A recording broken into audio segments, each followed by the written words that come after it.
विगत वर्षों में कहा जाए समाप्त करने की कोशिश की गई थी, उस जड़ से आज हम सभी बिखरे हुए पत्तों को जोड़ने का कार्य भिक्षु संघ ने किया। हम सभी पूरे विश्व बौद्ध महासंघ के तरफ से आभार व्यक्त करते हैं भिक्षु संघ को। बहुत सारी बातें न कहते हुए, क्योंकि हमारे भिक्षु ने बहुत सारी बातें, बहुत सारी देशना के माध्यम से हम सभी को धर्म की जो चर्चाएं छूट गई थी उनसे आज अवगत कराने का कार्य किए हैं। इन सब के बीच में हम सबको इस कार्यक्रम को जोड़ने के लिए जो परिश्रम करके रात दिन एक करके जो आज के कार्यक्रम को सफल बनाए हैं, इस कार्यक्रम के संयोजक आदरणीय बौद्ध सर अजीत गौतम जी, जो विश्व बौद्ध महासंघ के अनुसांगिक संगठन बौद्ध सांस्कृतिक संघ के आप जिले के अध्यक्ष हैं। आपके लगातार परिश्रम से और आपके सभी साथियों, जिसमें आदरणीय हम नाम लेना चाहेंगे कुछ उन साथियों का, जिनके अथक परिश्रम से आज का कार्यक्रम सफल हुआ। श्रद्धेय बच्चेलाल मैनेजर साहब, डॉक्टर एस.के. सिद्धार्थ, जो इस जनपद के जिला अध्यक्ष हैं विश्व बौद्ध महासंघ के, उनके साथ बुद्ध रत्न रविदास जी, जिला महासचिव हैं आप, श्रद्धेय ओम प्रकाश जी, श्रद्धेय रविंद्र कुमार, श्रद्धेय सुरेश प्रसाद, श्रद्धेय राजेश बौद्ध, श्रद्धेय आलोक बौद्ध, श्रद्धेय मंजू बौद्ध, आप मंडल अध्यक्ष हैं। जो कि विश्व बौद्ध महासंघ की जो आप बैनर देख रहे हैं, ये संस्था को जो आप सुन रहे हैं, ये संस्था बाबा साहब के मिशन, उनके कारवा, जो बाबा साहब ने सपना देखा कि भारत कैसा राष्ट्र होना चाहिए, तो भारत बौद्ध शासक राष्ट्र होना चाहिए, बौद्धों का राष्ट्र होना चाहिए। उस लक्ष्य को पूरा करने के लिए हम सभी पुरुष, महिला, बच्चे सभी अपना योगदान दे सके। इस क्रम में हम लोग के बीच में बौद्ध महिला संघ, जो महिलाओं का संघ है, उनका मंडल, जो आजमगढ़ मंडल के श्रद्धेय मंदू बौद्ध जी, आप अध्यक्ष हैं। आप अपने पूरे टीम के साथ आज उपस्थित हैं। पूरे संघ के तरफ से हम लोग मंगल कामना आपका व्यक्त करते हैं। श्रद्धेय वंदना गौतम जी, श्रद्धेय नेहा बौद्ध जी, श्रद्धेय पुष्पांजलि बौद्ध जी, श्रद्धेय प्रतिमा बौद्ध जी, श्रद्धेय पुष्प कुमारी बौद्ध जी, आप तमाम जो महिलाएं आज धर्म की चर्चा में सहभागी हैं, आप सभी के प्रति भी पूरे विश्व बौद्ध महासंघ के तरफ से आभार व्यक्त करते हैं। साथ ही हम लोग के बीच में बलिया जनपद से चल के आए हुए आप सभी के कार्यक्रम को गति देने के लिए आदरणीय संघ सेन जी, आप वरिष्ठ प्रदेश के उपाध्यक्ष हैं। धर्मघोष जी, आप भी प्रदेश उपाध्यक्ष हैं विश्व बौद्ध महासंघ के। संघ प्रिय जी मंडल सचिव हैं। बुद्ध प्रिय जी जिला अध्यक्ष बलिया। धनपति जी, आप ब्लॉक अध्यक्ष सिकंदरपुर। आप सभी लोगों को संघ के तरफ से आभार व्यक्त करते हैं कि आप सभी लोग आकर आज इस संगदान और धर्म देशना में अपना सहयोग दिए हैं। हमारे साथ चल के आए हुए बलिया बनारस से आदरणीय धम्मदीप जी, जो संघ के राष्ट्रीय सचिव है, आपको भी धन्यवाद ज्ञापित करते हैं। बहुत सारी बातें भिक्षु संघ से हम लोगों ने सुना। एक बार समझ में हम लोगों को और कम समय में हम अपनी बात रखेंगे, क्योंकि आप पूरे दिन भर से आप लगातार चर्चा सुनी है।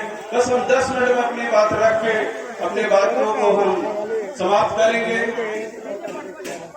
हम लोग आज जिस क्रम में उपस्थित हैं, हम सभी को मालूम है कि हम सभी बाबा साहब के अनुयायी हैं, और जब हम बाबा साहब के अनुयायी हैं तो फिर हम जानने का प्रयास करते हैं कि बाबा साहब किसके अनुयायी थे।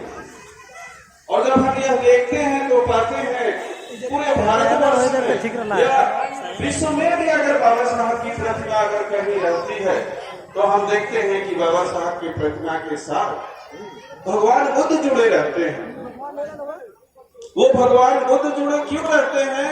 यह एक संदेश है, एक मैसेज है कि बाबा साहब अपने पूर्वजों का अध्ययन करके हम सभी को यह बताने का कार्य किया कि हमारा जो आने वाला दिन है, हमारे जो जीवन जीने का मार्ग हो, वो मार्ग कैसा होना चाहिए।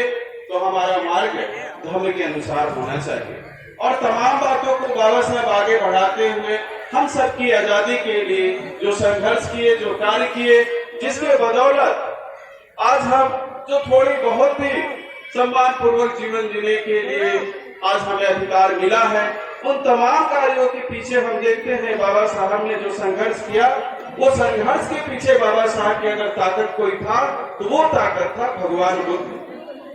साथियों, आज अगर पुनः हमें और सम्मान से हमें अधिकार की जरूरत है तो वो अधिकार अगर देने वाला कोई है तो वो भगवान बुद्ध है, क्योंकि बुद्ध ही हमें जो मार्ग दिखाते हैं, उस मार्ग में हमारी जो अछूतपन है, उस मार्ग में जो हमारा सामाजिक बहिष्कार है, उस मार्ग में जो हमारे सामाजिक जो हमारी दंड की व्यवस्था है, उन सबसे मुक्ति का मार्ग है। बौद्ध धर्म ही हमें समानता, समता और न्याय बंधुत्व का रास्ता दिखाएगा।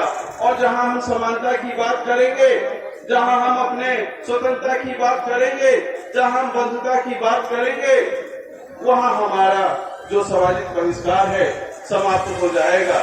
भगवान बुद्ध ने 24 नवंबर से 28 नवंबर तक बनारस में उनका कहा जाता है कि अंतिम उनका अपना स्पीच दिए और बीएचयू में स्पीच दिए, सारनाथ में उन्होंने स्पीच दिया और महात्मा गांधी काशी विद्यापीठ यूनिवर्सिटी है, वहां पर उन्होंने स्पीच दिया और तीनों जगह उन्होंने बात रखते हुए अपने लोगों को संदेश दिया।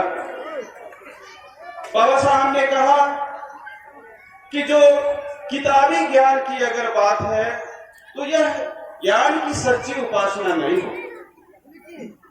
अपने स्टूडेंटों से कहा, अपने लोगों से कहा, अपने छात्रों से कहा कि अगर सिर्फ आप अपने यूनिवर्सिटी में किताबी ज्ञान अगर हासिल करते हैं तो यह ज्ञान की सच्ची उपासना नहीं होगी।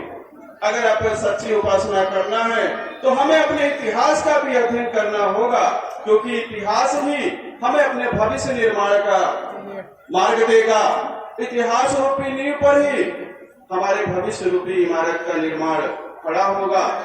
बाबा साहब ने कहा कि जिस प्रकार से विभिन्न नामों से आने वाली नदियां मिलकर समुद्र में एक हो जाती है, उसी प्रकार से मेरे बिखरे हुए समाज के लोगों जो विभिन्न जातियों में बटे हुए हैं, 6000 कितने जातियों में बटे हुए हैं, अगर आपको एक होना है तो जिस प्रकार से नदियां मिलकर समुद्र कहलाती हैं, उसी प्रकार से आपको बौद्ध धर्म ग्रहण करना है, जिससे आप भी आने वाले दिनों में बौद्ध के नाम पे कहलाएंगे और आपकी यूनिटी बनेगी, आपकी एकता बनेगी। और जब आपकी एकता बनेगी तब आपकी शक्ति आएगी, और जब आपकी शक्ति आएगी तो आप शासक बनेंगे, और जब आप शासक बनेंगे तो आपके ऊपर अन्याय अत्याचार नहीं होगा। आपके बहन बेटियों के ऊपर, आपके लोगों के ऊपर अन्याय अत्याचार नहीं होगा, क्योंकि जिनके हाथों में सत्ता होती है उनके अधिकारों को नकार कोई नहीं सकता है। बाबा साहब कहते हैं कि यह बात समाज पे भी लागू होता है। बाबा साहब वॉल्यूम 10 में कहते हैं कि समाज की संख्या चाहे जितनी बड़ी हो, अगर वो संख्या में एकता नहीं है, वो संख्या में यूनिटी नहीं है, तो वो बड़ी संख्या क्यों ना हो। वो एक छोटी संख्या वाले लोग, जो संगठित हो रहने वाले लोग, अगर उनसे लड़ाई होगा, उनसे युद्ध होगा, वो छोटी संख्या जो यूनाइट रहती हैं, उनसे वो हार जाएंगी। इसलिए हम इतने भारी भरकम बहुजन के नाम पे जाने जाने वाले लोग, हजारों जातियों में बिखरे हुए लोग, अगर हमें सम्मान पूर्वक जीवन जीना है तो बाबा साहब कहते हैं कि अगर सम्मान से जीवन जीना है तो हमें लड़ना पड़ेगा, हमें अधिकारों को छीना पड़ेगा, हमें अपने गंदी जो बुरी आदतें हैं, जो घटिया आदतें हैं, उनको त्याग कर हमें मानवता के अंतिम शिखर तक पहुंचना होगा। बाबा साहब कहते हैं कि अगर यह कार्य आप करते हैं तो निश्चित रूप से आने वाला दिन आपका होगा। बाबा साहब का संदेश अगर आप सम्मान पूर्वक जीवन जीना चाहते हैं तो 14 अक्टूबर 1956 को बाबा साहब ने संदेश दिया। 14 अक्टूबर 1956 को बाबा साहब ने पहले स्वयं अकेले दीक्षा लेकर स्वयं लाखों लोगों को दीक्षा दिया और यह मार्ग दिया अपने लोगों को कि हम बौद्ध बने, बौद्ध लिखे, बौद्ध कहें और बौद्ध जैसा जीवन जिए। इसी में हमारे आने वाली पीढ़ियों का भविष्य सुरक्षित है। इसी में हमारे आने वाले जो बच्चे हैं, हमारे आने वाली पीढ़ियां हैं, उनकी सम्मान सुरक्षित है। इन्हीं तमाम बातों के साथ आप सभी